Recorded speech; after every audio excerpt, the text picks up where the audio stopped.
कांग्रेस के ऐलान से बड़ी हेमंत की टेंशन। जी हां, झारखंड में जैसे जैसे विधानसभा चुनाव नजदीक आता जा रहा है, वैसे वैसे इंडिया गठबंधन के अंदर जो आपसी खलबली है वह जनता के बीच सामने आती जा रही है। आपने देखा होगा कि कैसे मुख्यमंत्री हेमंत सोरेन अपनी पत्नी कल्पना सोरेन के साथ बुधवार को दिल्ली जाते हैं और लोकसभा के नेता प्रतिपक्ष राहुल गांधी और कांग्रेस के राष्ट्रीय अध्यक्ष मल्लिकार्जुन खड़गे से मुलाकात करते हैं। क्या वाकई में हेमंत सोरेन की टेंशन कांग्रेस ने बढ़ा दी है? इस विषय पर हम आज चर्चा करेंगे और आपको विस्तार से बतलाएंगे कि आखिरकार कांग्रेस के ऐलान ने कैसे मुख्यमंत्री की जो टेंशन है वह बढ़ा दी है। हमारे सहयोगी निरंजन जी इस वक्त हमारे साथ मौजूद हैं। झारखंड में विधानसभा का चुनाव आ रहा है।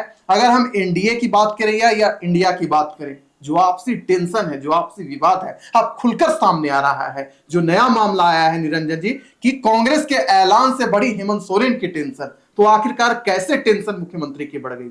जी विशाल, झारखंड कांग्रेस की जो वर्तमान गतिविधियां हैं जी, जिस तरह से झारखंड के कार्यकर्ता से लेकर के प्रदेश के जो शीर्ष नेतृत्व है झारखंड में लगातार संवाद कार्यक्रम कर रही है और संवाद कार्यक्रम के माध्यम से जिस तरह से अपने कार्यकर्ताओं को तैयार होने की ज्ञान दे रही है, उन्हें कमर कसने की जो उन्हें ज्ञान दिया जा रहा है, उन्हें जिस तरीके से विधानसभा की तैयारी को लेकर के कहीं ना कहीं उन्हें 81 विधानसभा सीटों की तैयारियों को लेकर के जिस तरह से कार्यकर्ताओं के बीच में अपनी बातों को लेकर के जो शीर्ष नेतृत्व जा रहे हैं, जगह जगह बैठकें कर रहे हैं और बैठकों में राय शुमारी के तर्ज पर ही जो है वो जमीन में क्या क्या समस्याएं हैं, जमीनी तौर पर कार्यकर्ता क्यों नाराज है, उनकी नाराजगी का कारण जानने का काम कर रहे हैं।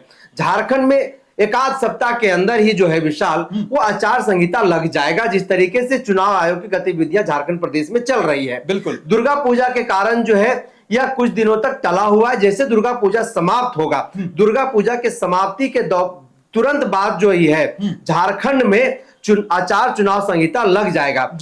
उससे पहले आप देखिए कि राष्ट्रीय कांग्रेस पार्टी झारखंड प्रदेश के जो प्रभारी हैं, जो जम्मू कश्मीर से विधायक भी हैं, बिल्कुल, उन्होंने एक पत्र जारी किया और वह पत्र जो है सोशल मीडिया पर खूब सुर्खियां बटोरी और उसके बाद आप देखिए कि झामुमो की ओर से प्रतिक्रिया भी आई कि जो राष्ट्रीय कांग्रेस पार्टी है वो अपने हिसाब में रहे, हमारे कार्यकर्ता जो है वह 81 विधानसभा के लिए तैयार है।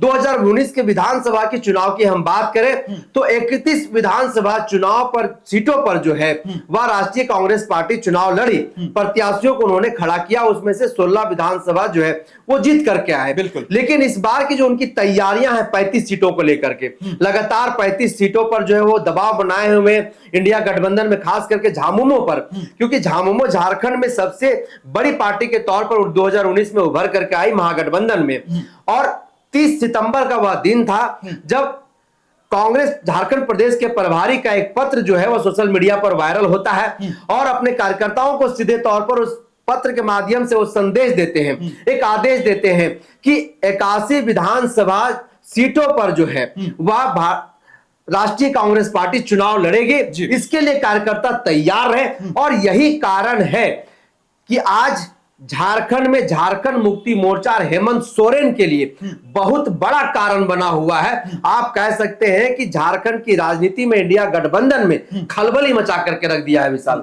चलिए तो आपको पूरा विस्तार से बतलाते हैं कि आखिरकार हुआ क्या था। गुलाम अहमद मीर कांग्रेस के प्रदेश प्रभारी हैं झारखंड के। उनका एक लेटर वायरल हुआ था जिसमें उन्होंने कहा था कि कांग्रेस पार्टी के जो कार्यकर्ता हैं सभी 81 विधानसभा सीटों के लिए तैयार रहे। हालांकि आपको बता दें कि कांग्रेस पार्टी की ओर से बयान भी आया, उन्होंने कहा कि गुलाम अहमद मीर की ओर से कोई भी ऐसा लेटर जारी नहीं किया गया था, यानी कुल मिलाकर कांग्रेस पार्टी इसका खंडन कर रही है। लेकिन क्या यह प्रेशर पॉलिटिक्स बनाने की कोशिश चल रही है कांग्रेस की ओर से, ताकि मुख्यमंत्री हेमंत सोरेन दबाव में आ जाए और कांग्रेस पार्टी चाह रही है कि वो उन्हें 35 सीटें मिले तो उनको मुख्यमंत्री हेमंत सोरेन दे दे। जो दूसरी बात है वह यह है कि गुलाम अहमद मीर का एक बयान खूब वायरल हुआ था जिसमें गुलाम अहमद मीर ने कहा था कि अगर कांग्रेस की 25-30 सीटें आती हैं तो कांग्रेस अपना मुख्यमंत्री चेहरा देगी, अगर 18-20 सीटें आती हैं तो रोटेशनल मुख्यमंत्री झारखंड में होगा। उनके इस बयान का हालांकि झारखंड मुक्ति मोर्चा ने मुंह तोड़ जवाब दिया और कहा था कि 81 विधानसभा सीट लड़ने के लिए झारखंड मुक्ति मोर्चा बिल्कुल अच्छे तरीके से मजबूत है। तो देखिए, कांग्रेस की जो एक्टिविटी है, इससे मुख्यमंत्री हेमंत सोरेन की जो टेंशन है दिन ब दिन बढ़ते जा रही है।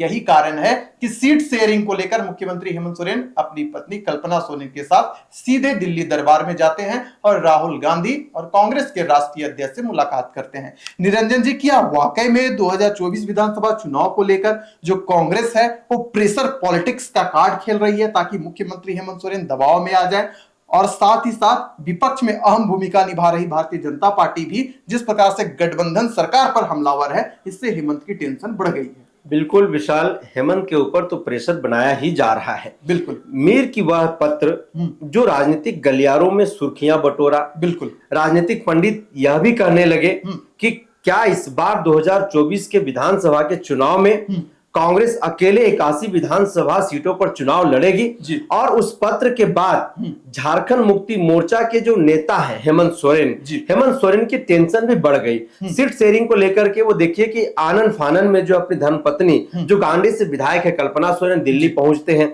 दिल्ली पहुंचने के बाद राहुल गांधी से मुलाकात करते हैं, मल्लिकार्जुन खड़गे जी से मुलाकात करते हैं। तो मुलाकात के कई मायने निकल रहे हैं, झारखंड की राजनीति में कई सारे सवाल खड़ा कर रहे हैं। और जिस पत्र का खंडन राष्ट्रीय कांग्रेस पार्टी कर रही है, हालांकि राजनीतिक पार्टी है, राजनीति है, तो कहीं ना कहीं ये आरोप प्रति आरोप लगते रहता है। और यह पत्र मीर साहब के हाथों से ही लिखी गई है, ये भी हम नहीं कर सकते हैं। इसको लेकर के द जनसभा जो है वह पुष्टि नहीं करता है। लेकिन अगर वह पत्र राजनीतिक गलियारों में घूम रहा है, सोशल मीडिया पर अगर वो है, तो कहीं ना कहीं इस पर चर्चा होनी चाहिए। और चर्चा अगर वो खंडन कर रहे हैं तो खंडन करने का मतलब क्या है कि आप एक तरफ पत्र जारी करते हैं अपने सहयोगी दलों के ऊपर प्रेशर बनाने के लिए, आप अपनी ताकत दिखाने का काम करते, सीधे तौर पर उन्हें आग दिखाने का काम कर रहे हैं कि हम 81 विधानसभा जो सीट है उस 81 विधानसभा सीटों पर हम चुनाव लड़ने के लिए कमर कस के तैयार हैं। आप लगातार अपने कार्यकर्ताओं को ट्रेनिंग दे रहे हैं, कार्यकर्ताओं को तैयार कर रहे हैं, आप रणनीति बना रहे हैं कि 81 विधानसभा सीट पर हम कैसे चुनाव लड़ेंगे।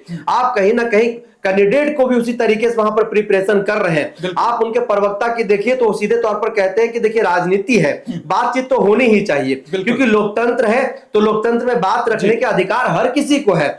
लेकिन आप जो खंडन करने की बात कर रहे हैं तो खंडन करने से पहले उस पत्र पर जरूर चर्चा परिचर्चा होनी चाहिए। और हेमंत सोरेन जो इस वक्त झारखंड में सबसे लोकप्रिय नेता के तौर पर उभर करके आया है। अब बार बार देखिए कि झारखंड की राजनीतिक गलियारों में मुख्यमंत्री मैया सम्मान जिस तरह से लोकप्रियता बटोर रही है, कहीं ना कहीं वह भी एक कारण है कि कांग्रेस जो है वो झामुमो पर एक प्रेशर पॉलिटिक्स करने की कोशिश कर रही है ताकि मुख्यमंत्री मैया सम्मान योजना को दरकिनार करके या उनको बताने की कोशिश की जा रही है कि राष्ट्रीय पार्टी है, आप क्षेत्रीय पार्टी है, अगर हम 30-31 सीटों पर जीत करके आते हैं तो मुख्यमंत्री हमारा होगा, और 18 से 20 सीट जीत करके आते हैं तो 2.5 साल आपकी सरकार, आपकी मुख्यमंत्री, और 2.5 साल हमारा मुख्यमंत्री होगा। ऐसे में मुख्यमंत्री के ऊपर जो प्रेशर है, जो चिंता है, जो टेंशन बढ़ रही है, वो कहीं ना कहीं लाजमी है। चलिए, तो कांग्रेस ने जो प्लानिंग तैयार किया है या जो एजेंडा के तहत बढ़ रही है, इससे मुख्यमंत्री हेमंत सोरेन की जो टेंशन है वो तो बढ़ेगा ही बढ़ेगा। लेकिन देखिए, इस बार विधानसभा चुनाव में यह भी स्वर चल रहा है कि फिर से एक बार हेमंत सोरेन की सरकार, तो क्या कांग्रेस वाकई में भागीदारी अपना निभाएगी या फिर झारखंड की राजनीति में इस बार कुछ बदला बदला स्वर उठेगा? इस चर्चा को यहीं करते हैं समाप्त। दीजिए इजाजत।